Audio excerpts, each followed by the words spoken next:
Welcome to our channel. Today we how to connect H.264 versus H.265 export settings in Premiere Pro. Beginner guide step by step clearly.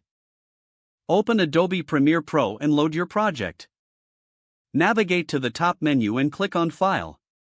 From the drop-down, select Export and then click on Media. In the Export Settings window, you'll see a Format option. Click on the Format drop-down menu. Select H.264 for standard compression or H.265 for more efficient compression. Choose your desired preset from the options available. If you'd like more control, click on Custom to adjust settings. Review the output name to set your desired file name and location. Next, look for the Video tab in the Export settings. Make sure your resolution and frame rate match your project settings. For H.265, ensure your bitrate settings provide a good balance between quality and file size. For H.264, choose a preset that fits your platform requirements, like YouTube or Vimeo. Check the Audio tab to confirm the audio settings align with your needs.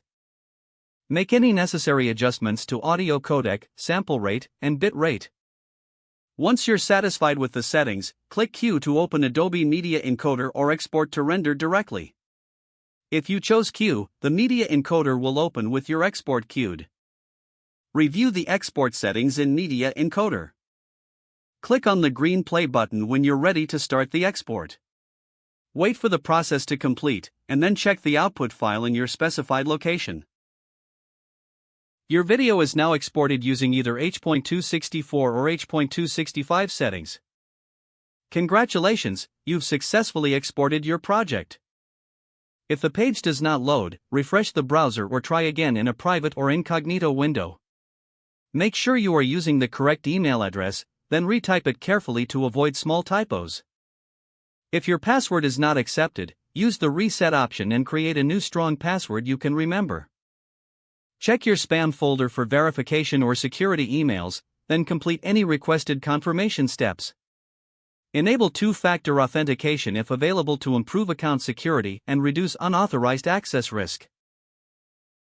After signing in, review your profile details so your contact information and settings are accurate. If you see an error message, note it down and try again after restarting your device and internet connection. Log out when you finish, especially on shared devices, to keep your account and payment information secure. Don't forget to like this video and subscribe to our channel for more step-by-step tech guides.